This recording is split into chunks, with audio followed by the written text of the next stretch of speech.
अब हम बात करते हैं मूलांक 3 की, यानी उन लोगों की जिनके जन्म की तारीख 3 तारीख, 12 तारीख, 21 तारीख और 30 तारीख है। अगर आपका जन्म इन 4 में से किसी भी महीने की, किसी भी वर्ष की अगर आपका जन्म 3 तारीख, 12 तारीख, 21 तारीख और 30 तारीख को हुआ है तो आपका मूलांक 3 माना जाता है। अब आपको साधना क्षेत्र में कैसे जाना चाहिए कि उससे और क्या करना चाहिए, किस तरीके की साधना में आपको सफलता मिल सकती है। लेकिन इससे पहले कि मैं आपको बताऊं आपको कौन सी साधना करनी चाहिए, पहले मैं आपको बताना चाहता हूं कि 3 अंक है क्या। 3 अंक बृहस्पति का प्रतीक है न्यूमरोलॉजी के अंदर, इसलिए बृहस्पति यानी कि जुपिटर प्लैनेट मानते हैं। जुपिटर प्लैनेट एक अलग बात है, लेकिन बृहस्पति भगवान एक अलग बात है। हमेशा इन शक्तियों के 2 स्वरूप हैं। गंगा एक नदी भी है, रिवर भी है, लेकिन गंगा एक माता भी है, एक शक्ति भी है। यमुना एक नदी भी है। अगर 4 ऑप्शन आ जाए आपके सामने कि यमुना क्या है या गंगा क्या है, तो कुछ लोग जब आप माउंटेन कहेंगे या और आप किसी चीज़ के विषय में बोलेंगे, वहाँ समुद्र बोलेंगे, सी बोलेंगे, रिवर बोलेंगे, तो आप ऑप्शन पे टिक तो आप रिवर के ही करेंगे, मानेंगे तो आप उसे रिवर ही।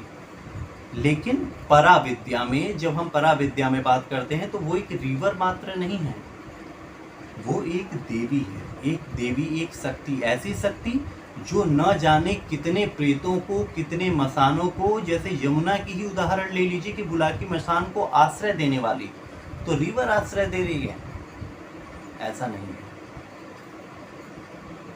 अब क्या होता है, 3 अंक हमेशा देवत्व देता है। 3 अंक के स्वामी बृहस्पति हैं। बृहस्पति यानी कि देवताओं के गुरु। दैत्यों के गुरु शुक्राचार्य हैं, लेकिन देवताओं के गुरु बृहस्पति हैं। तो अब मुझे आपसे पूछना है कि एक व्यक्ति जो देवताओं का गुरु है, वो एक इंसान के लिए उसका शिष्यता या उसको प्रसन्न करना कितना जटिल होगा, क्योंकि वो तो आप में रत्ती भर भी कमी नहीं देखना चाहेगा। अगर आप में थोड़ी सी भी कमी है तो वो क्रोधित हो जाएगा।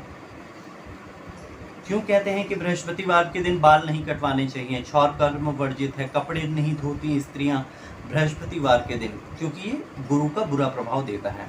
तो अगर ये सब छोटी क्रियाएं बुरा प्रभाव देती हैं, तो वो क्रियाएं जो गुरु की अपेक्षा से बिल्कुल विपरीत है, उदाहरण के लिए जैसा मैंने अपनी पिछली वीडियो में उदाहरण दिया, काम पिशाचिनी साधना।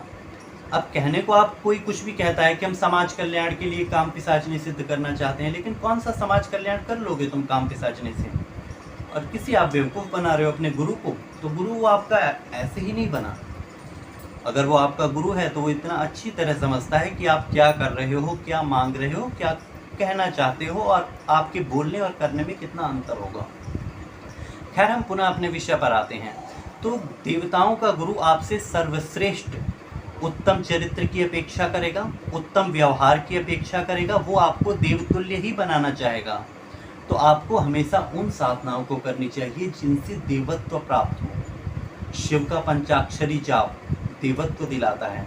भगवान विष्णु का अष्टाक्षरी षडाक्षरी मंत्र, ओम नमो नारायणाय, या कोई भी मंत्र, भगवान कृष्ण का कोई मंत्र, कोई सिर्फ राधे राधे भी कह रहा है तो वो राधे राधे कहने से देवत्व का प्रभाव उसमें आ रहा है। कोई रामचरितमानस का पाठ कर रहा है तो देवत्व का प्रभाव उसमें आ रहा है। गीता का पाठ 3 अंक वालों को अवश्य करना चाहिए, क्योंकि इन चीज़ों से, भागवत पढ़ने से, बात सिर्फ ये नहीं है कि आप रामायण ही पढ़ें या गीता ही पढ़ें, जो भी चीज़ें जो देवत्व की क्रिया, आपको अपने विचारों में, अपने चित्त में इतनी शुद्धता रखनी होगी, आपको अपने भीतर इतनी पवित्रता रखनी होगी। अगर आप अपने भीतर कलुषित मन लेकर के रहेंगे, कलुषित बुद्धि होगी आपकी, तो हमेशा 3 अंक का दुष्प्रभाव ही आपको मिलेगा। तो आपकी साधना उतनी ही पवित्र होनी चाहिए। आपको नहीं भागना चाहिए कामेश्वरी यक्षिणी के पीछे या किसी अप्सरा के पीछे। ये सब चीज़ें आपको स्वतः प्राप्त हो जाएंगी अगर आप देवत्व के पीछे चलें तो। मेरी बात को ध्यान से समझिए। यहाँ पे आप देवताओं की उपासना करिए, देवताओं में आप अश्विनी कुमार की उपासना करिए। आप किसी यक्षिणी की या योगिनी की, यक्षिणी करने की बजाय मैं आपको सलाह दूंगा कि आप योगिनी साधना करिए, क्योंकि योगिनियाँ आप में देवत्व देती हैं, वो वासना नहीं देती, वो आपको लग्जरी लाइफ दे, इसके लिए उसकी कोई बाध्यता नहीं होती, लेकिन योगिनी आपको देवताओं के तुल्य बना देगी, आपको एक योगी बना देगी।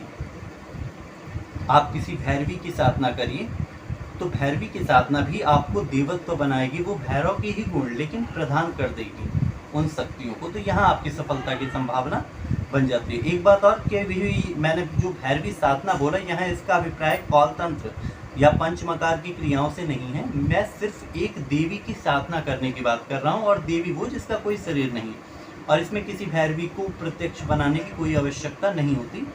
सिर्फ उस देवी को, इस शक्ति को, जैसे आप डाकिनी साधना करते हैं तो उन्हें आकर्षित करना, उनके माध्यम से ज्ञान प्राप्त करना। विद्याधर की उपासना करने में आप सबसे शीघ्रता से सफल हो जाते हैं। अगर आप किसी ज्योतिषविद विद्याधर को सिद्ध कर लेते हैं तो आप एक अच्छे ज्योतिषी बन सकते हैं।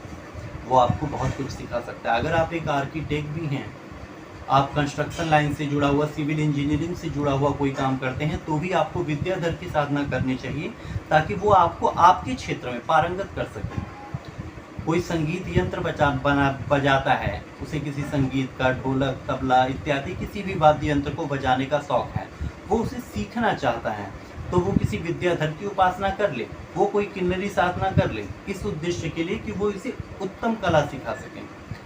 ये 3 अंक वालों को करना चाहिए। और एक बात और, आपको विशेष रूप से तमोगुणी साधनाओं से बच के रहना चाहिए। ऐसी कोई भी साधना जिसमें अंडा, सिगरेट, शराब, मांस इत्यादि हो, कम से कम आपको नहीं करना चाहिए, क्योंकि इसका दुष्प्रभाव आपको ज़्यादा मिलने की संभावना है अन्य किसी भी मूलांक के व्यक्तियों से। आशा करता हूँ आप मेरी बात समझेंगे। बाकी निर्णय लेने के लिए आप स्वतंत्र हैं। जय माता।